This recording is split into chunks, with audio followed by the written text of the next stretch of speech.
बहू का 9वां महीना। सुमित्रा जी की बहू रितु प्रेग्नेंट थी और अब उसकी प्रेगनेंसी का 9वां महीना चल रहा था। रितु का पति देवेश उसका काफी अच्छे से ख्याल रखता था, लेकिन प्रेगनेंसी अपने आप में ही एक अलग ही वक्त होता है जब एक औरत कई तरह के बदलावों से गुजरती है। शरीर के साथ साथ उसके अंदर बहुत सारे इमोशनल चेंजेस भी आते हैं और रितु इन सब चीजों से गुजर रही थी। इसीलिए कई बार वो बहुत परेशान हो जाती थी। उसे बार बार बहुत मुश्किलों का सामना करना पड़ रहा था। एक दिन अचानक शाम के वक्त रितु जोर जोर से रोने लगी। अरे रितु बेटा, क्या हुआ? तुम रो क्यों रही हो? कुछ नहीं मम्मी जी, बस बहुत परेशान हो रही हूँ मैं। हाँ बेटा, वो तो मुझे भी दिख रहा है, तभी तो रो रही हो तुम। लेकिन परेशानी के पीछे की वजह तो बताओ, आखिर बात क्या है? किसी ने कुछ कहा क्या तुमसे?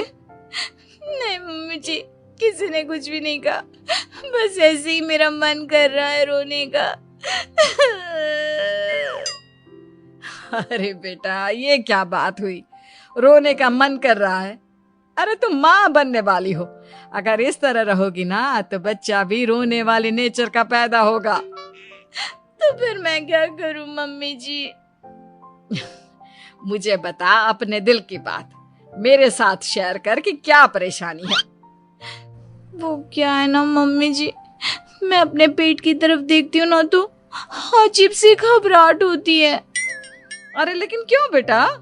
तुम्हारे पेट में तो तुम्हारा आने वाला बच्चा है, इसे देखकर तुम्हें खुश होना चाहिए। मम्मी जी वो क्या है ना, मेरा पेट इतना बड़ा हो गया है, शरीर की हालत ऐसी हो गई है तो सोच सोच कर डर लगता है कि मैं कभी फिर से पहले जैसी स्लिम और ब्यूटीफुल हो पाऊंगी क्या। अरे बेटा, ये तो कुछ दिनों की बात है, सब कुछ बिल्कुल पहले जैसा हो जाएगा। कुछ दिनों के बाद तुम्हें चिंता करने की कोई जरूरत नहीं होगी। रितु, क्या हुआ? तुम बार बार करवटें क्यों बदल रही हो? रात के 2 बज रहे हैं, सो जाओ ना अब। देवेश, नींद नहीं आ रही है, मैं ठीक से सो नहीं पा रही हूँ। अरे ये क्या, तुम तो उठकर बैठ गई। इस तरह बैठे बैठे पूरी रात बिताओगी क्या? क्या करूं देवेश, पेट की वजह से जैसे ही लेटती हूँ अजीब सा लगने लगता है, ठीक से सो भी नहीं पाती। तुम एक काम करो, अपने पेट के बगल में एक तकिया लगा लो, तुम्हें ठीक से नींद आ जाएगी। वो भी करके देख लिया, अब तो लगता है जब तक बच्चा इस दुनिया में नहीं आएगा मैं ठीक से सो भी नहीं पाऊंगी। रितु, बच्चा आने के बाद कौन सा चैन की नींद सो पाओगी? कम से कम अब तो आराम कर लो। तुम सो जाओ देवेश, मैं बैठे बैठे ही अपनी नींद निकाल लूंगी। और फिर कुछ दिन के बाद सुमित्रा जी के घर पर कुछ परिचित लोग मिलने के लिए आते हैं। मम्मी जी, आप उन लोगों के साथ बैठकर बातें करिए, मैं सबके लिए चाय बना देती हूँ। अरे नहीं नहीं बेटा, मैं कर लूंगी, अभी तुम्हारी तबीयत ठीक नहीं है ना, तुम आराम करो। अरे मम्मी, घर के छोटे मोटे काम तो मैं करती हूँ ना, चाय बनाने में कैसी प्रॉब्लम? अच्छा ठीक है, अगर कोई परेशानी नहीं है तो बना दो चाय। अरे ये क्या बात है सुमित्रा जी, आप तो दादी बनने वाली हैं। हाँ जी, बस ठीक ठाक तरीके से मेरा पोता या पोती इस दुनिया में आ जाए तो चैन हो जाए। सही कहती हैं बहन जी, एक औरत के लिए ये वक्त बहुत मुश्किल होता है। वैसे बहू की तबीयत तो ठीक है ना? हाँ, तबीयत तो ठीक है, बस ऐसे ही थोड़ी बहुत परेशानी है जो इस वक्त होती है, उसी से गुजर रही है। पहली बार माँ बन रही है ना, कभी कभी परेशान हो जाती है। सुमित्रा जी रिश्तेदारों से बात करती है और उन्हें काफी देर हो जाती है। रिश्तेदारों के जाने के बाद, अरे रितु बेटा, तुम अभी तक किचन में काम कर रही हो? मैंने तुम्हें मना किया था ना, इतनी देर खड़े रहने की क्या जरूरत थी? मम्मी जी, वो मुझे लगा रात के खाने में देर हो जाएगी, इसलिए मैं साफ उधर बिजी थी तो मैं खाना बनाने लग गई थी। अरे बेटा, तुम तो बिल्कुल कुछ भी नहीं समझती, जरा अपने पैरों की हालत तो देखो। हाँ मम्मी जी, मुझे भी ना पैरों में बहुत भारीपन लग रहा है। ये भारीपन नहीं है, ज्यादा देर खड़े रहने की वजह से तुम्हारे पैरों में सूजन आ गई है। आप कमरे में जाकर आराम करो, चलो। और सुनो, अपने पैरों के नीचे ना तकिया लगा लेना, सर के नीचे मत लगाना, ठीक है? अपने कमरे में जाने के बाद यार ये प्रेगनेंसी भी कितनी अजीब चीज है, कभी रोने का मन करता है, कभी हंसने का। घर में सब मुझे बहुत प्यार करते हैं, लेकिन प्रेगनेंसी की जो प्रॉब्लम्स मैं फेस कर रही हूँ वो मैं किसी को नहीं समझा सकती। ये सब कब ठीक होगा?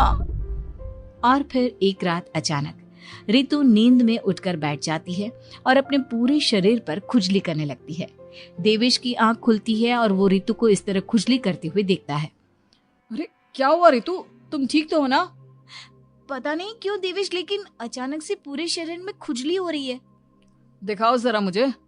अरे लेकिन तुम्हारे शरीर पर तो कोई मच्छर के काटने की या किसी तरह के रैशेस भी नहीं है, फिर खुजली क्यों हो रही है? लगता है ये भी प्रेगनेंसी की कोई नई प्रॉब्लम है।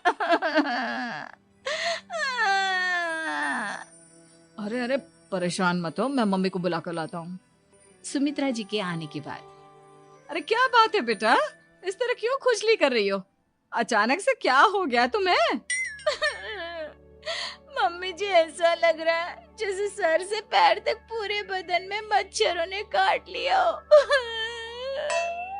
अरे लेकिन इसमें रोने की क्या बात है, चुप हो जा, सब ठीक हो जाएगा। हाँ मैं बहुत परेशान हो गई हूँ, बस अब जल्दी से बच्चा इस दुनिया में आ जाना चाहिए ताकि मुझे इन सारी प्रॉब्लम से मुक्ति मिले। ऐसा नहीं कहते रितु, माँ बनना तो दुनिया की सबसे बड़ी खुशखबरी है और ये सारी परेशानियां तो सबके साथ होती है। जानती हूँ, लेकिन फिर भी क्या करूँ, रात को सो नहीं सकती। कभी पेट भर के खाना खा लेती हूँ तो उल्टी करने का मन करता है। ज्यादा देर खड़ी हो जाती हूँ तो पैर में सूजन आ जाती है। ज्यादा देर बाहर घूमने भी नहीं जा सकती वरना टॉयलेट की प्रॉब्लम। ये सब कब ठीक होगा? कुछ दिन और बीत गए और अब तक रितु का 9वां महीना खत्म होने का वक्त आ गया था। अब हर दिन रितु बस यही सोचती थी कि उसका बच्चा इस दुनिया में आने वाला है। हाँ, वो बात अलग थी कि वो कई तरह की इमोशनल चेंजेस से गुजर रही थी और फिर एक दिन अचानक, देवेश मुझे ना चाउमीन खाने का मन कर रहा है। अभी रात के 12 बजे? अरे रितु, इस वक्त चाउमीन कहाँ से लेकर आऊंगा मैं? किसी होटल में फोन करो ना, कोई तो डिलीवर करता होगा ना इतनी रात को। नहीं नहीं रितु, इतनी रात को कोई डिलीवर नहीं करता, तुम कल खा लेना, मैं कल तुम्हारे लिए लेकर आऊंगा बस। नहीं, मुझे अभी खाने का मन कर रहा है, मुझे अभी खाना है। अच्छा अच्छा ठीक है, एक काम करो, मैं किचन में जाकर तुम्हारे लिए मैगी बना कर लाता हूँ, क्या पता उसे खाकर तुम्हारा मन ठीक हो जाए। हाँ ठीक है। देवेश रितु को मैगी बनाकर खिला देता है, लेकिन अगले दिन अचानक से रितु की तबीयत खराब हो जाती है। क्या हुआ है बहू को? बेटा तूने कुछ उल्टा सीधा तो नहीं खा लिया ना? मम्मी वो कल आधी रात को चाउमीन खाने की बात कर रही थी तो मैंने इसे मैगी बनाकर खिला दी। अरे लेकिन एक बार मुझसे तो पूछ लेता, इसी वजह से उसे अजीब सा लग रहा है। कोई बात नहीं, वैसे भी बच्चा आने का वक्त पास आ गया है ना, इसलिए ये सब चीजें हो रही है। मेरे पेट में बहुत दर्द हो रहा है, जब से मैगी खाई है तब से पता नहीं क्या हो गया। अरे कुछ नहीं हुआ बेटा, बस कुछ दिन की बात और है, परेशान मत हो। चल हम तुम्हें ना डॉक्टर के पास ले चलते हैं। हॉस्पिटल जाने के बाद, डॉक्टर साहब मेरी बहू की तबीयत ठीक तो है ना? हाँ वैसे तो सब कुछ ठीक लगता है, डाइजेशन का प्रॉब्लम हो गया है, ऐसे वक्त में हो जाता है। प्रेगनेंसी की वजह से पेट के ऊपर बहुत प्रेशर आ जाता है, इसलिए डाइजेशन थोड़ा वीक हो जाता है। और उन्होंने रात के वक्त मैगी खा ली, इसलिए उनको ये प्रॉब्लम हो गया। डरने वाली कोई बात नहीं है। थैंक यू डॉक्टर साहब, अब हम इसका ध्यान रखेंगे। लेकिन अब रितु की डिलीवरी का वक्त पास आ गया है, आपको उनका पहले से भी ज्यादा ध्यान रखना होगा। मैंने चेकअप कर लिया है, 1 सप्ताह के अंदर रितु की डिलीवरी होने के पूरे चांस है। एक दिन अचानक किचन में काम करते करते रितु के पेट में बहुत तेज दर्द होने लगता है। देवेश, मम्मी जी जल्दी आइए।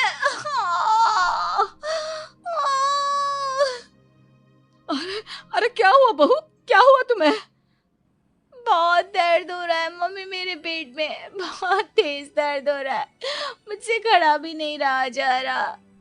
इधर आ जाओ रितु, मैं तुम्हें बेड पर लिटा देता हूँ, सब ठीक हो जाएगा। बेटा, मुझे लगता है इसकी डिलीवरी का वक्त पास आ गया है।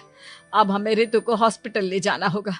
वैसे भी डॉक्टर ने कहा था कि 1 सप्ताह के अंदर डिलीवरी कभी भी हो सकती है। मुझे बहुत दर्द हो रहा है, ऐसा लग रहा है जैसे मैं मर जाऊंगी। प्लीज मुझे बचा लो देवेश। अरे रितु, घबराओ मत, ऐसा कुछ नहीं होगा। हॉस्पिटल पहुंचने के बाद आप जल्दी से रितु को एडमिट करवा दीजिए और आप लोग बाहर वेट करिए।